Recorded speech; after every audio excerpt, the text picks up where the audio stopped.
नमस्कार विद्यार्थियों। कक्षा 9 पाठ 3 क्या निराश हुआ जाए के लेखक हजारी प्रसाद द्विवेदी जी। द्विवेदी जी का जन्म बलिया जिले के दुबेक का छपरा नामक गांव में हुआ था। सन 1907 ईस्वी में गुरुदेव रविन्द्रनाथ ठाकुर के आश्रम में 1940 ईस्वी से 1950 ईस्वी तक हिंदी भवन के निर्देशक रहे। तत्पश्चात काशी हिंदू विश्वविद्यालय, वाराणसी एवं पंजाब विश्वविद्यालय चंडीगढ़ में हिंदी विभाग के प्रोफेसर तथा अध्यक्ष पद पर कार्य किया। भारत सरकार ने उन्हें पद्म भूषण की उपाधि से सम्मानित किया। प्रस्तुत निबंध में द्विवेदी जी ने यह समझाया है कि तत्कालीन भारतीय समाज में व्याप्त अनाचार केवल बाहरी स्तर पर है।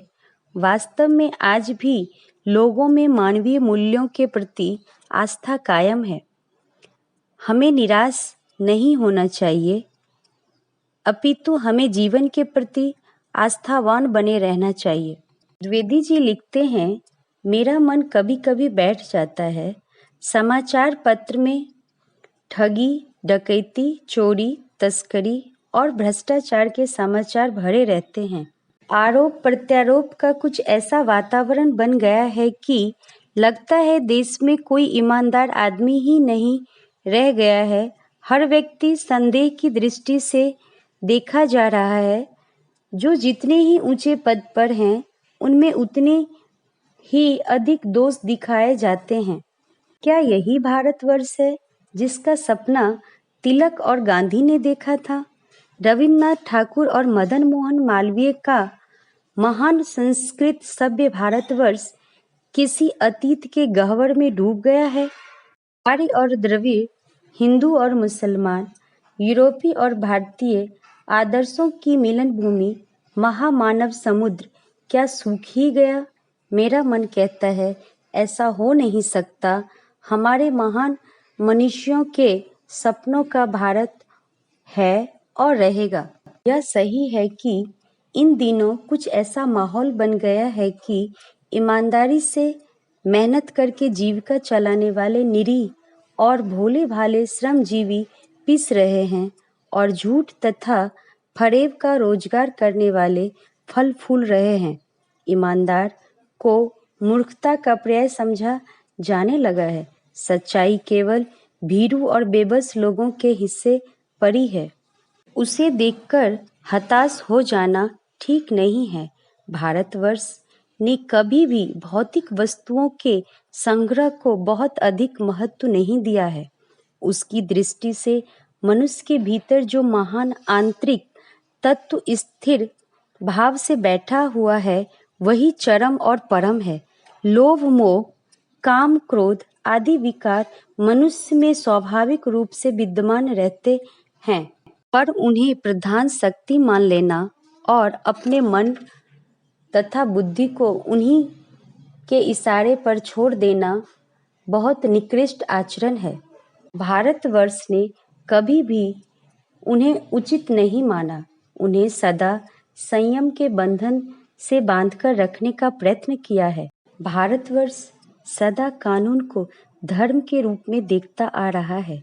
आज एकाएक कानून और धर्म में अंतर कर दिया गया है। धर्म को धोखा नहीं दिया जा सकता, कानून को धोखा दिया जा सकता है। यही कारण है कि लोग धर्म भीरू हैं। वे कानून की त्रुटियों से लाभ उठाने में संकोच नहीं करते। लेकिन भारतवर्ष अब भी यह अनुभव कर रहा है कि धर्म कानून से बड़ी चीज है। अब भी सेवा, ईमानदारी, सच्चाई और आध्यात्मिकता के मूल्य बने हुए हैं। वे दब अवश्य गए हैं, लेकिन नष्ट नहीं हुए। आज भी वह मनुष्य से प्रेम करता है, महिलाओं का सम्मान करता है, झूठ और चोरी को गलत समझता है, दूसरे को पीड़ा पहुंचाने को पाप समझता है। हर आदमी अपने व्यक्तिगत जीवन में इस बात का अनुभव करता है।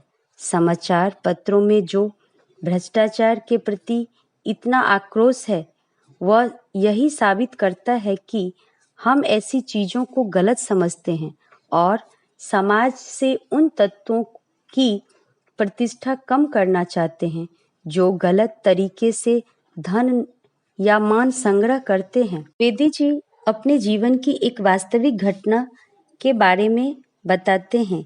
एक बार रेलवे स्टेशन पर टिकट लेते हुए गलती से मैंने 10 के बजाय 100 रुपये का नोट दिया और मैं जल्दी जल्दी गाड़ी में आकर बैठ गया। थोड़ी देर में टिकट बाबू उन दिनों के सेकंड क्लास के डिब्बे में हर आदमी का चेहरा पहचानता हुआ उपस्थित हुआ। उसने मुझे पहचान लिया और बड़ी विनम्रता के साथ मेरे हाथ में 90 रुपये रख दिए और बोला, यह बहुत गलती हो गई थी। आपने भी नहीं देखा, मैंने भी नहीं देखा। उनके चेहरे पर विचित्र संतोष की गरिमा थी। मैं चकित रह गया। आप ही बताइए, कैसे कहूँ कि दुनिया में सच्चाई और ईमानदारी लुप्त हो गई है। वैसे अनेक अवांछित घटनाएं भी हुई है, परंतु यह एक घटना ठगी और वंचना की अनेक घटनाओं से अधिक शक्तिशाली है। बेदी जी ऐसी ही एक दूसरी घटना का वर्णन करते हैं जिसमें वे अपनी पत्नी और 3 बच्चे के साथ बस यात्रा कर रहे हैं। गंतव्य तक जाना था। गंतव्य से 5 मील पहले ही निर्जन सुनसान स्थान में बस जवाब देने लगी। रात के कोई 10 बजे होंगे। बस में यात्री घबरा गए। कंडक्टर ऊपर गया और एक साइकिल लेकर चलता बना। लोगों ने संदेह किया कि हमें धोखा दिया जा रहा है। बस में बैठे लोगों ने तरह तरह की बातें शुरू कर दी। किसी ने कहा, यहाँ डकैती होती है। 2 दिन पहले इसी तरह एक बस को लूट लिया गया था। परिवार सहित अकेला मैं ही था। बच्चे पानी पानी चिल्ला रहे थे। पानी का कहीं ठिकाना न था। कुछ नौजवानों ने ड्राइवरों को पकड़ कर मारने पीटने का हिसाब बनाया। लोगों ने उसे पकड़ लिया। वह बड़े कातर ढंग से मेरी ओर देखने लगा और बोला, हम लोग बस का कोई उपाय कर रहे हैं। चाहिए, ये लोग मारेंगे। डर तो मेरे मन में भी था, पर उसकी कातर मुद्रा देखकर मैंने यात्रियों को समझाया कि मारना ठीक नहीं है, परंतु यात्री इतने घबरा गए कि वे मेरी बात सुनने को तैयार नहीं हुए। कहने लगे, इसकी बातों में मत आइए, धोखा दे रहा है। कंडक्टर को पहले ही डाकुओं के यहाँ भेज दिया है। मैं भी बहुत भयभीत था, पर ड्राइवर को किसी तरह मारपीट से बचाया। 1.5-2 घंटे बीत गए। मेरे बच्चे भोजन और पानी के लिए व्याकुल थे। मेरी और मेरी पत्नी की हालत भी बुरी थी। इतने में क्या देखता हूँ कि एक खाली बस चली आ रही है और उस पर हमारा बस कंडक्टर भी बैठा हुआ है। उसने आते ही कहा, अड्डे से नई बस लाया हूँ, इस पर बैठिए। वह बस चलाने लायक नहीं है। फिर मेरे पास एक लोटे में पानी और थोड़ा दूध लेकर आया और बोला, पंडित जी, बच्चों का रोना मुझसे देखा नहीं गया। वहीं दूध मिल गया, थोड़ा लेता आया। सबने उसे धन्यवाद दिया। ड्राइवर से माफ़ी मांगी और 12 बजे से पहले ही सब लोग बस अड्डे पहुंच गए। कैसे कहूँ कि मनुष्यता एकदम समाप्त हो गई है। कैसे कहूँ कि लोगों में दया माया रह ही नहीं गई। जीवन में न जाने कितने ऐसी घटनाएं हुए जिन्हें मैं भूल नहीं सकता। ठगा भी गया हूँ, धोखा भी खाया है, परंतु बहुत कम स्थलों पर विश्वासघात नाम की चीज मिलती है।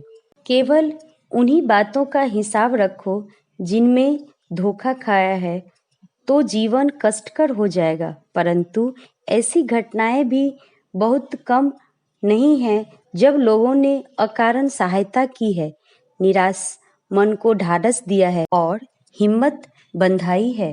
कविवर रविन्द्रनाथ ठाकुर ने अपने एक प्रार्थना गीत में भगवान से प्रार्थना की थी कि संसार में केवल नुकसान ही उठाना पड़े, धोखा ही खाना पड़े, तो ऐसे अवसरों पर भी हे प्रभु मुझे ऐसी शक्ति दो कि मैं तुम्हारे ऊपर संदेह न करूं। अंत में द्विवेदी जी लिखते हैं, मेरे मन निराश होने की जरूरत नहीं है। आचार्य प्रसाद जी ने इस तरह निबंध को पूर्ण किया और वो एक सफल निबंधकार, उपन्यासकार, समालोचक और शोधकर्ता, इतिहासकार के रूप में प्रचलित हैं।